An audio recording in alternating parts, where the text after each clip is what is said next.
Y dicho todo esto, ¿a dónde acudo? Pues al texto de Mateo en el capítulo 15, Mateo capítulo 15, donde está una manera de ver la ley, teniendo en cuenta lo que hemos leído en el Salmo 119, oye, y todo el Salmo. Pero esto es valioso, esto es necesario hacer, porque no ya por la predicación de uno, porque yo en mi caso desde hace ya mucho tiempo, oye, yo estructuro mi comprensión de la Biblia, de la Sagrada Escritura, delante de Dios, teniendo en cuenta realidades sobre la ley, porque oye, la ley es propia palabra de Dios, no es que la tengas ahí como un tema ajeno. Entonces, ese concepto de evangelio en el cual está involucrada la ley, pues para mí ha sido fundamental, oye, porque como anuncia un evangelio sin que eso se tenga en cuenta de manera adecuada, porque como estropees el concepto de la ley, has estropeado el evangelio y la justicia por la fe. Entonces, el caso es que ese tipo de asuntos entre nosotros, pues ya se ha tratado muchas veces, pero sigue teniendo vigencia. Y de eso quiero mencionar hoy algunos datos fundamentales en la comprensión incluso del lenguaje, porque todos nosotros, es evidente, decimos con el salmista, ¿cuánto amo yo tu ley?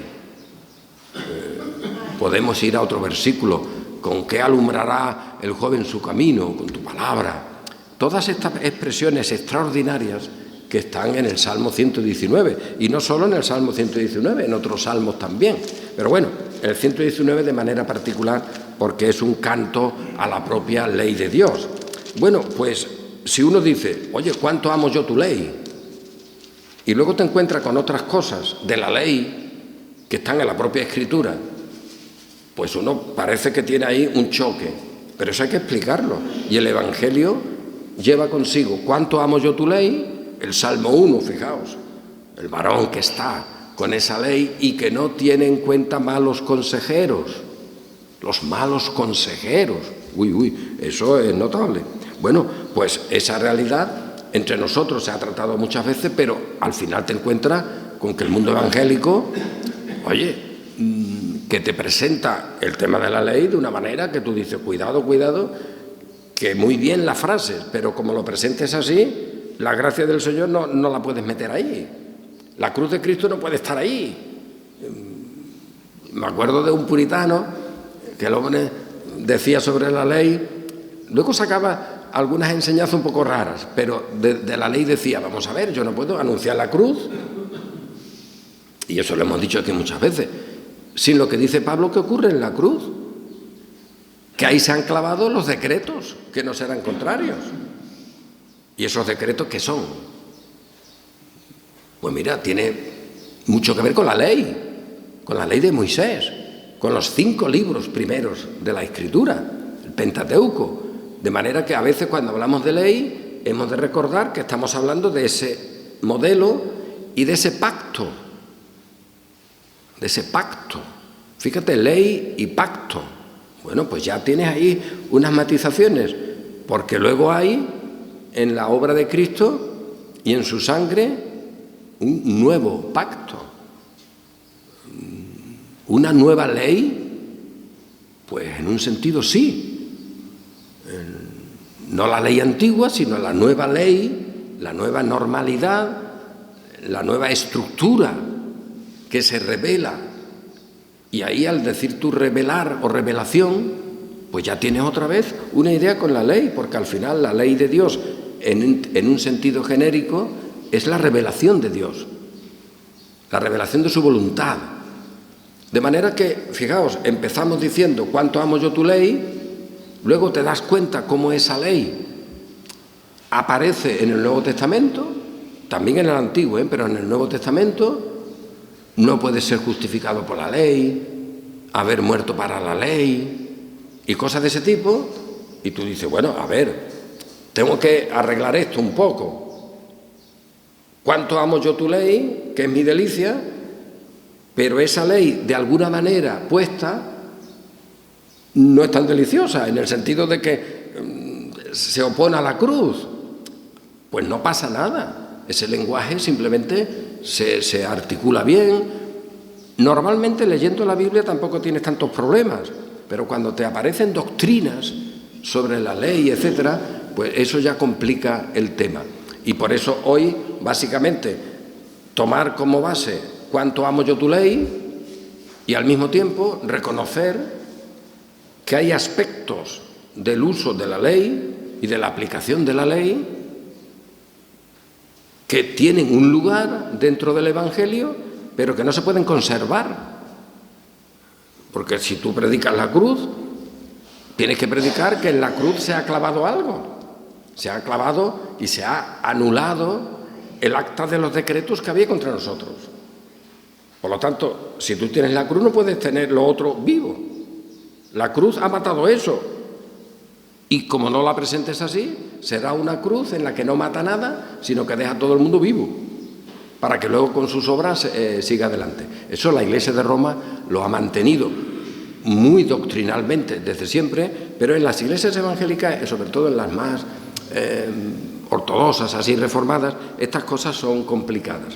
Y por eso quería hoy pues afirmar ese principio de la ley en un sentido general, matizar algunas palabras para que todos nosotros asumamos como una cosa natural que la ley de Dios es nuestra delicia, pero que el uso inadecuado de la ley no es nuestra delicia y que estamos en contra de eso. A favor de la ley, firmes en la libertad, pero sabiendo que la ley, cuidado, que Pablo llega a decir incluso que es un pacto de esclavitud. Y eso lo dice él. El Sinaí es el pacto de Agar, dice la carta a los Gálatas, y da hijos para esclavitud. Oye, a ver, el pacto del Sinaí, la ley, ¿es nuestra delicia? Pues párate, vamos a pensar un poco. De esa manera no, porque Pablo dice que ese es un pacto que da hijos de esclavitud y que es el pacto con Agar, la esclava. ¿Y eso qué significa? Lo que signifique, pero ahí está, eso tiene mala pinta, ¿eh? Si ahora tú quieres poner eso como una cosa valiosa y permanente. Entonces, firmes en la libertad, que dice Pablo en la carta a los Gálatas, es firmes en la libertad contra ese modelo del Sinaí. Y no pasa nada, pero si esto se lee y no tiene uno complicaciones, al creyente fiel, la palabra del Señor, sus mandamientos, etcétera, le son gratos, valiosos, edificantes. Pero al mismo tiempo, eso puesto como la Escritura lo pone en el Evangelio de la gracia, donde uno solo recibe la redención por la sangre de Cristo, que es además una referencia metafórica a lo que se hacía en los ritos de la ley. Leo, por lo tanto, este capítulo que es muy conocido, también se aparece en el Evangelio de Marcos, así que en el capítulo 15 de Mateo se dicen estas palabras, la voy a leer entera, desde el versículo 1 hasta más adelante.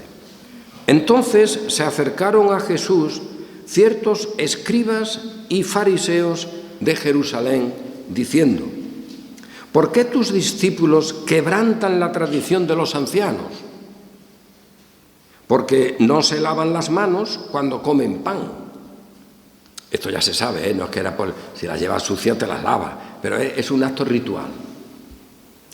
Respondiendo él, les dijo: ¿por qué también vosotros quebrantáis el mandamiento de Dios por vuestra tradición?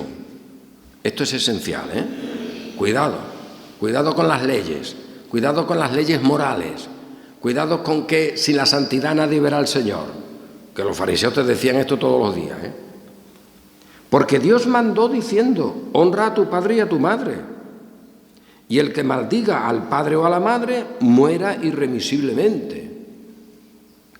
Pero vosotros decís: cualquiera que diga a su padre o a su madre, es mi ofrenda a Dios, todo aquello con que pudiera ayudarte, ya no ha de honrar a su padre y a su madre. Así habéis invalidado el mandamiento de Dios por vuestra tradición. Hipócritas, Bien profetizó de vosotros Isaías, cuando dijo: este pueblo de labios me honra, mas su corazón está lejos de mí. Pues en vano me honran, enseñando como doctrinas mandamientos de hombres. Y llamando así a la multitud les dijo: oíd y entended, no lo que entra en la boca contamina al hombre, etcétera, etcétera. Y ya el resto, pues, que toda planta que no plantó mi padre será desarraigada. Pero este planteamiento, oye, los judíos, en este caso los fariseos y escribas de Jerusalén, recriminan a Cristo que era un antinomista, porque sus discípulos no cumplían la ley. ¿Qué ley? La ley moral, la ley de la santidad. Y nuestro Redentor les dice: vamos a ver, esa ley vuestra, ¿qué es? Una cosa que vosotros habéis fabricado, vuestra tradición, vuestra legislación. Por eso yo he subrayado, y en un artículo creo de la semana anterior en Protestante Digital lo ponía, algo esencial que para mí es esencial. Y creo que de ahí luego salen comprensiones de la Biblia de una manera o de otra según cómo comprendas eso. Y esto además lo dice este hombre que tantas veces he citado, José Luis Villacaña, en una de las obras últimas que ha escrito. A ver, el deber de cada mandamiento, y él estaba hablando del 8º mandamiento, en la institución de Calvino, que Calvino, curiosamente, inicia casi la institución haciendo una explicación de los mandamientos.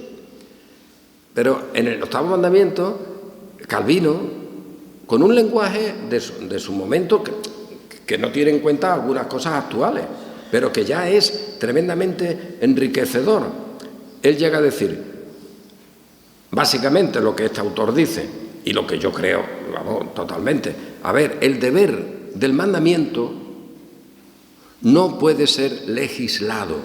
¿Qué quiere decirse? El deber no puede tener una norma obligada escrita por los hombres. Si Dios la escribe, sí, pero no es el caso. El ejemplo es evidente. A ver, Dios ha dicho, y vosotros quebrantáis el mandamiento de Dios, honra a tu padre y a tu madre. Pero ahora vosotros habéis legislado, y esa es la tradición son un conjunto de leyes de los judíos. Habéis legislado, habéis establecido como ley que si tú dices que lo que le tienes que dar a tu padre o a tu madre como honra, que en muchos casos esa palabra significaba cuidado material, pues ya no se lo tienes que dar, porque si lo ofreces al templo, eso es superior a tu padre y a tu madre. Cuidado con las monjas de estas de clausura. Los conventos de clausura se basan en que ya no tienes que tener relación con tu familia porque la tienes con Dios, que hay que ser brutos. Hombre, si la tienes con Dios, tienes que tenerla con tu familia, porque eso es obligado. Y además bien, porque encima si la tienes mal, no se sabe qué es peor. Estar en un convento de clausura o estar en una familia. Si hay una actitud tiránica en una familia, casi es mejor que esa persona se quede soltero o soltera para siempre. Pero el dato es este. Oye, el mandamiento dice honrarás a tu padre y a tu madre. Eso tiene un deber evidente. Todos nosotros tenemos el deber de honrar al padre y a la madre. Pero ahora los judíos habían dicho, mira, este deber hay que hacerlo de esta manera. Eso es legislar, eso es establecer leyes. Con razón dijo Isaías de vosotros, este pueblo de labios me honra, pero su corazón está lejos de mí, porque enseñan como doctrinas, como leyes, lo que son en realidad mandamientos de hombres. Eso es esencial. Entonces, ¿qué dice Calvino en este sentido? Bueno, de una manera adecuada, leyendo lo que él dice. A ver, nosotros tenemos cada uno nuestra vocación, nuestro llamamiento. Y el deber de cada uno se manifiesta en su llamamiento. Y eso no se puede legislar. No se puede legislar. Entonces el deber de cada uno en relación con los mandamientos, lo vivimos, lo tenemos, según nuestra vocación. Porque ahí, por lo tanto, hay un ámbito de libertad, sin lo cual o sin la cual el deber no tiene sentido. Para que el deber sea adecuado, según la ley de Dios, según la palabra de Dios, tiene que hacerse libremente. Pero si en vez de libremente según tu vocación, que eso para muchos es chocante porque a partir de ahí, cada uno hará lo que quiera. Mentira. Un creyente fiel, con su vocación, no hace lo que quiera. Procura hacer lo correcto según su vocación, según su llamamiento, según dónde está, según dónde el Señor la ha puesto. Bueno, pues el dato es ese. Como quieran que los mandamientos o el deber del mandamiento se cumpla según algunas reglas humanas, no puede haber libertad. No puede haber libertad, porque el cumplimiento adecuado en amor, no el cumplimiento farisaico, pero en amor de la ley, esa relación que tenemos con la ley es de libertad. Y curiosamente no puede haber libertad si hay un código que cumplir. Y además es imposible porque la vocación de cada uno tiene su circunstancia. La vocación de un padre de familia hoy, en una tribu de África, donde no hay ni agua ni nada, la vive de una manera, evidentemente, con sus hijos. Y la persona que viva en Nueva York, entre los rascacielos, pues la vivirá de otra manera. Tú no puedes poner reglas. Los deberes de los mandamientos, fijaos qué cosa que el mundo evangélico me diría, este tío se ha vuelto loco, hay que excomulgarlo. O simplemente callarlo, que también eso es un tema curioso, ¿no? Que no hable. Pues sí. Entonces, ¿qué ocurre? A ver, que el deber del mandamiento no puede hacerse conforme a mandamientos de hombres, que se tiene que hacer con libertad, y la libertad es de cada vocación. Y esa vocación varía. Y lo que importa, y esto es esencial también, que la iglesia, la iglesia local, la comunidad, sea... Oye, y es curioso esto, este autor que he citado, esto lo trata ampliamente en sus escritos. Creo que con toda razón, pero esto es muy raro en el mundo evangélico. A ver, la comunidad, la iglesia o la familia, de la cual es un reflejo la iglesia. Cuidado, que las familias tiránicas también pueden ser reflejadas luego en la iglesia, ¿no? Si hay un padre tirano, como ese sea un pastor, será un pastor tirano. Cuidado con... Pero la buena familia, el buen orden de familia, es el que luego se traslada a la vida de la iglesia, que al final somos familias. De hecho, el anciano, etcétera, la propia comunión, todo tiene que ver con la mesa, con la familia. Bueno, pues ese es el ámbito, no del cumplimiento de códigos, sino el ámbito de la libertad para cumplir los deberes de los mandamientos. Fíjate, esto tiene su miga, La familia y la iglesia es el ámbito donde sus miembros tengan libertad para su deber de cumplimiento de los mandamientos con la libertad de su vocación, no con cortar la vocación o la libertad y establecer una especie de liturgia en la que cada uno vaya como en las cofradías del catolicismo, cada uno con su vela y cada uno en un sitio, no, libertad. Pero esto es importante, fijaos, yo lo voy a subrayar hoy y va a aparecer en otras ocasiones. La iglesia es el ámbito, la iglesia, la comunidad, nosotros, es el ámbito donde cada uno debe ser protegido por los demás para que ejercite su libertad, no para que se le quite la libertad. Y esa será la manera de que su libertad se desarrolle armoniosamente sin caer en libertinaje. Porque cuando una comunidad tuviera en alguno de sus miembros esa circunstancia, la propia comunidad diría no y expulsaría a ese libertino. Que cuando Pablo ve que en Corinto no se estaba haciendo eso, dice, hombre, es que lo teníais que haber echado ya. ¿Por qué? Porque la comunidad será el lugar, providencialmente, porque eso lo ha establecido el Señor así, el lugar donde cada uno de nosotros, fijaos lo que digo, desarrolla su santidad y su santificación, que Dios va obrando en nosotros según nuestra vocación.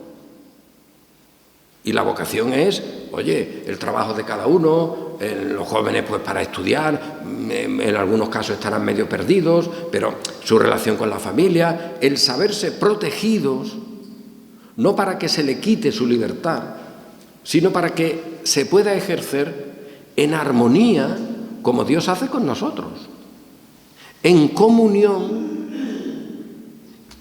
y en un ámbito de edificación. Bueno, pues cuando los deberes de cada mandamiento se legislan, tienes una iglesia que, como decía el catecismo de la Iglesia Católica, te enseñan que no solo tienes que cumplir, os acordáis los viejos de eso, ¿verdad?, los mandamientos de Dios, sino también de la Santa Madre Iglesia. O sea, ellos no se escondían, Y es curioso que en muchos casos el pecado en la Iglesia Católica no sea solo un pecado contra los mandamientos de Dios, sino normalmente contra los mandamientos de la Iglesia, que también tienen penitencia, Es curioso. A ver, los mandamientos de Dios y de la Santa Madre Iglesia. Pero en el mundo evangélico se ha quitado eso de la Santa Madre Iglesia y se presenta en muchos casos el mandamiento de Dios con tu legislación, con tu manera de entenderlo, como los fariseos habían hecho. Honrarás a tu padre y a tu madre es el mandamiento. Y todos decimos con alegría, me quedo con él. Pero que nadie me legisle, porque la legislación sobre eso no puede darse. A ver, imaginad que alguien dijera, pues mira, para honrar al padre y a la madre, el hijo o la hija tiene que estar cerca del padre o la madre. Oye, pero hay circunstancias en las que alguno se tiene que ir a otra ciudad a trabajar. Tiene que estar cerca físicamente y si se tiene que ir a otro sitio a trabajar, no digo ya a otra ciudad, incluso a otro país. Tienes que estar cerca del padre o la madre, ¿cuánto tiempo? ¿2 horas? ¿1 hora? Tienes que vivir con ellos y si no puedes. Hombre, no se puede legislar y fijaos que es una cosa tan normal. Pues así todos los mandamientos. Cuando se legisla sobre ellos, se ha convertido la doctrina humana en ley de Dios. Y esto es hasta gracioso. Si tú ves delante de ti, y aquí ha pasado, alguien que te diga, la santidad, sin la santidad nadie verá al Señor. Yo a veces también lo he pensado, digo, pues tú seguro que no lo es. Sin la santidad nadie verá al Señor. Que mira lo que dice el salmista. Iba a decir, tío, pero Quillo, por lo menos, Quillo. ¿Tú piensas que el salmista cuando dice cuánto amo yo la ley de Dios, estaba pensando en tus ideas? Porque hay gente que se lo cree, Hay gente que se fabrica un modelo de santidad y piensa que cuando el salmista del Salmo 119 está hablando de la ley, de la santidad, de la alegría, está pensando en él, en sus ideas. Es como si el salmista en el texto que hemos leído, cuánto amo yo tu ley, algún fariseo podría decir, estaba pensando en lo que nosotros hemos hecho, que cuando tu dinero sea para el templo, ya no tiene que ser para tus padres. Hombre, no. Quizás ese salmista que tanto ama la ley de Dios esté aborreciendo la mentira, esté aborreciendo la murmuración, esté aborreciendo lo contrario a la ley de Dios, y entonces ese salmista que nos dice cuánto amo yo tu ley es el mismo que aborrece las falsificaciones de esa ley que a lo largo de la cristiandad se han hecho. Esto es esencial. Pero pensad un poco por qué esto ocurre. Que te ha llegado alguien, y mira que hay gente que te habla de eso, ¿eh? Sin la santidad nadie verá al Señor. ¿Qué santidad? ¿La que tú has legislado? ¿O una iglesia? Porque la Iglesia Católica ha legislado santidad. Esa yo no la quiero. ¡Ah, antinomista! Sí, de tu ley, antinomista. ¿O es que Cristo no es antinomista de las leyes que se convierten en tradiciones de los escribas y fariseos? ¿Estaba Cristo en contra de la ley de Dios? De ninguna manera.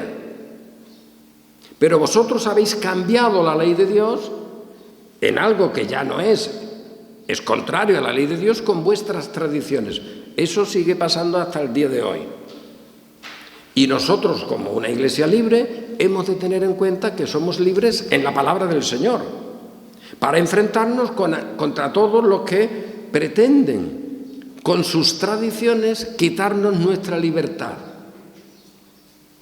Y reitero este procedimiento, que cada miembro, y por eso los chiquillos nosotros los tenemos desde el inicio en la vida de la Iglesia, en todos los sentidos, también en la participación de lo que simboliza la Iglesia, el bautismo y la comunión, es que son parte, que ellos sientan, bueno, es que tienen su deber, no solamente que tienen su deber de sentirlo, es que nosotros tenemos una propiedad que no nos corresponde, que la tenemos que administrar, y es la libertad de los demás miembros. Eso no es un tema menor. A ver, saldrá en otras cuestiones, ¿eh? Pero fijaos, hoy esto es un anticipo solo. Nosotros tenemos, cada uno, y el pastor sobre todo, tiene como un elemento para administrar, y que es la libertad de cada uno, el buen hacer de cada uno. Tú lo tienes, y si tú no lo administras, si tú no se lo das, tú te estás quedando con lo que no es tuyo, tú estás robando la libertad de los miembros. Eso no es un tema menor, ¿eh? Quitarle la libertad, pretendidamente, porque luego el Espíritu la llevará adelante, pero los medios que el Señor ha establecido para nuestro provecho, esos son medios de todos. Entonces, si tú le privas de la libertad a uno, pues tú te has quedado con lo que no es tuyo, porque esa libertad es suya. Y luego también la libertad de todos, si tú no administras el adecuado juicio, si hay alguno que se pasa y que después de muchas amonestaciones no funciona y se ha convertido en un libertino maligno, échalo. Pero por esas cosas, no por comunión, quita la comunión o no quita la comunión, no, échalo, pero no lo echas tú, lo echa la comunidad, porque estaba quitando la libertad de la comunidad. Esa es la razón, no el capricho porque no te guste. Y en esa libertad, pues todos nosotros tenemos nuestra existencia y nuestra vocación, además incluso nuestro tiempo, como pasa en la familia. Oye, que el niño ya tiene 20 años, ahora se llama niño siempre, ¿no? El niño tiene 45, pero a lo mejor hay uno que tiene 3 añitos. Pues a ese de 3 añitos hay que orientarlo en su libertad, y habrá que reprenderlo, habrá que impedir que haga cosas, pero que no sientan que no pueden respirar. Eso es maligno total, ¿eh? Eso es ser un ladrón de la libertad de los chiquillos. Y que la Iglesia del Señor no sea una ladrona de la libertad de aquellos a los cuales Cristo ha hecho libres. Que el lema, como decía Marcos, de nuestra Iglesia es firmes en la libertad. Es verdad que yo me acuerdo de ese lema, ponerlo, porque hubo circunstancias de nuestra Iglesia en las que, oye, te lo tenías que plantear, ¿eh? Porque tenías que tirar por la libertad como sea, porque si no, ¿qué pasa? Que vamos a vender, como dice Pablo, vas a caer de nuevo en la esclavitud. ¿De qué? ¿De leyes y mandamientos de hombres? Cuidado, porque eso es lo más sutil. Así que esto es complicado, pero no es complicado en un sentido, es bastante sencillo. Nuestra Iglesia, la comunidad, es el ámbito, y cada uno de nosotros somos piedras vivas ahí, de la libertad de cada uno. donde, como dice este autor, amigo mío, cada uno vivirá, crecerá, avanzará, madurará, porque con el tiempo eso ocurre, en su santificación. ¿Qué cosas, eh? La santificación adecuada se hace donde no hay leyes de santificación. Como ponga leyes de santificación o de obediencia, la verdadera santidad no avanza. En el sentido natural, Dios luego la lleva a cabo como Él quiere. Pero nosotros tenemos el deber, como una familia, de proporcionar esos elementos. Y que los miembros de esa familia, pues sientan la familia como el ámbito de la protección de su existencia.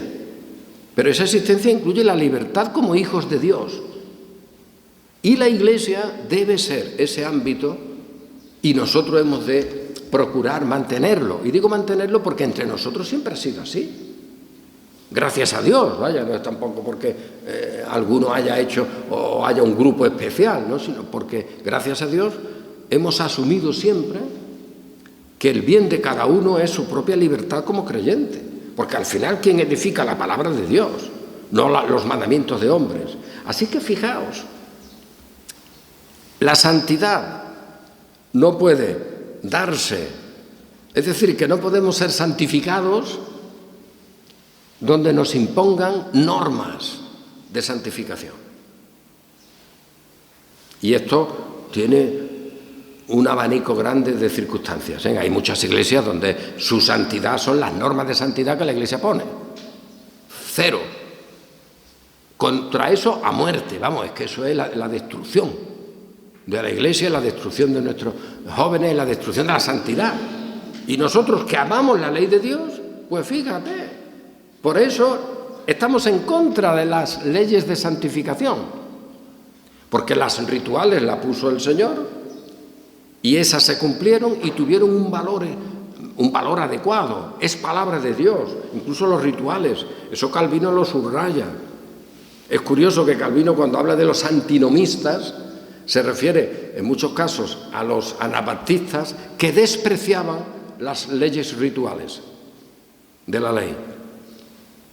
Nosotros no despreciamos esos ritos.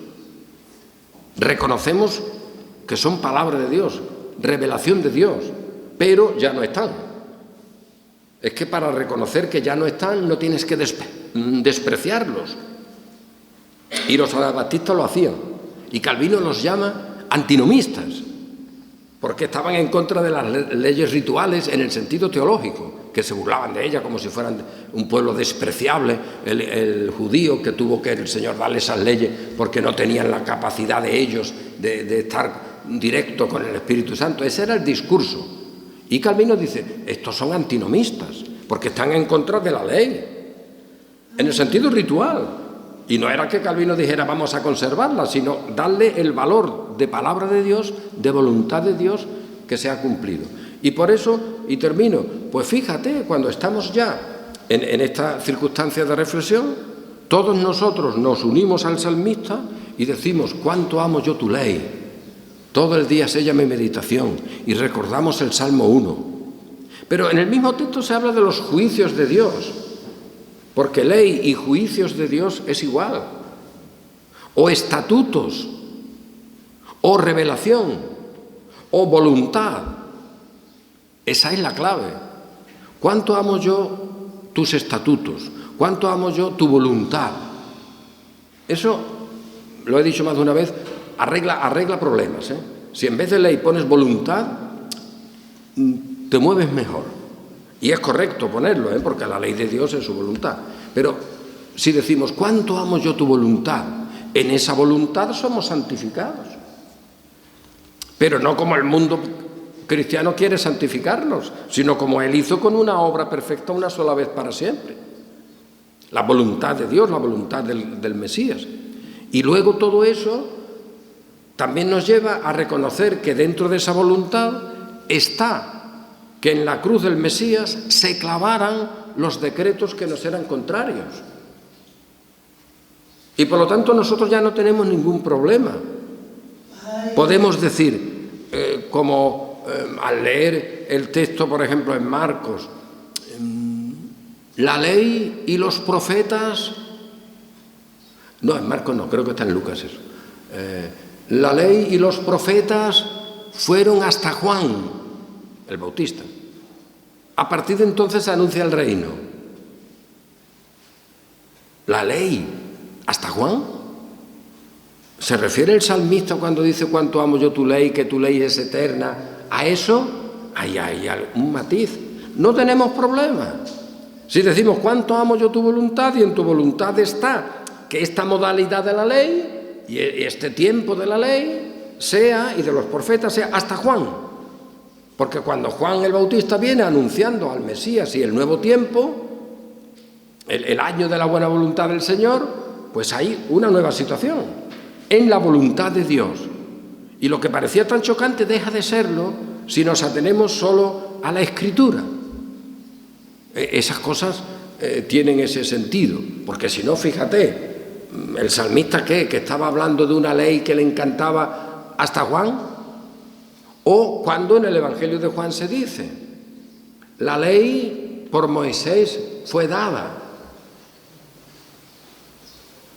pero la gracia y la verdad vinieron por el Mesías, por Cristo.